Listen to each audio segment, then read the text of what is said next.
The Holy Koran of the Moorish Science Temple of America, divinely prepared by the noble prophet Drew Ali, by the guiding of his Father God Allah, the great God of the universe, to redeem man from his sinful and fallen stage of humanity back to the highest plane of life with his Father God Allah.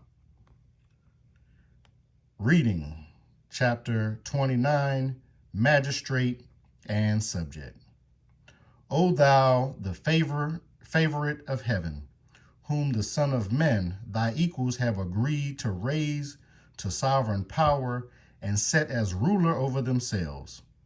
Consider the ends and importance of their trust far more than the dignity and height of thy station.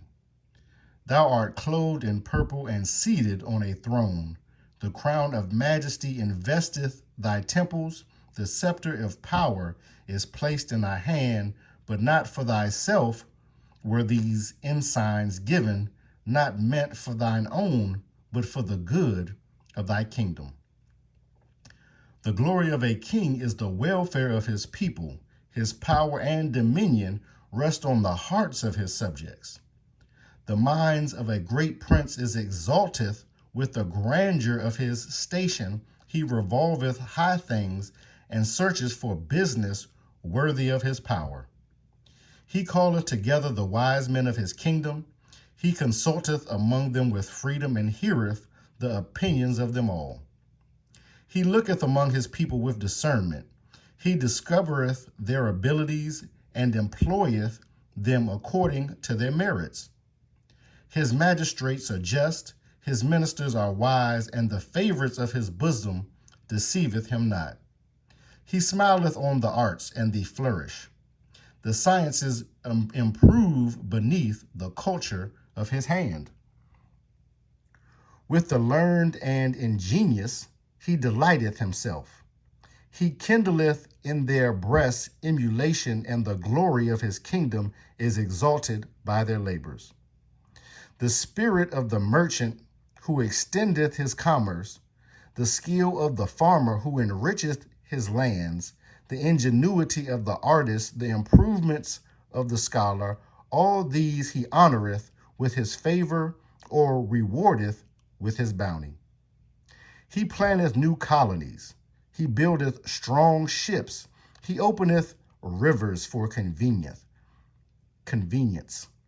He formeth harbors for safety. His people abound in riches, and the strength of his kingdom increaseth. He frameth his statutes with equity and wisdom.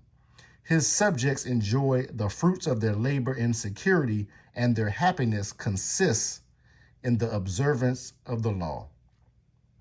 He found his judgments on the principles of mercy, but in the punishment of offenders he is strict and impartial. His ears are open to the complaints of his subjects. He restraineth the hands of their oppressors, and he delivereth them from their tyranny. His people, therefore, look upon to him as a father with reverence and love. They consider him as the guardian of all they enjoy. Their affection unto him begetteth in his breast a love of the public. The security of their happiness is the object of his care. No murmurs against him arise in their hearts. The machinations of his enemies endanger not the state. His subjects are faithful and firm in his cause. They stand in his defense as a wall of brass. The army of a tyrant flieth before them as chaff before the wind. Security and peace dwelling of his people, and glory and strength encircle his throne forever. Reading from the Holy Koran of the Moorish Science Temple of America, divinely prepared by the noble prophet Drew Ali, by the guiding of his Father God Allah, the great God of the universe, to redeem man from his sinful and fallen stage back to the highest plane of life with his Father God Allah.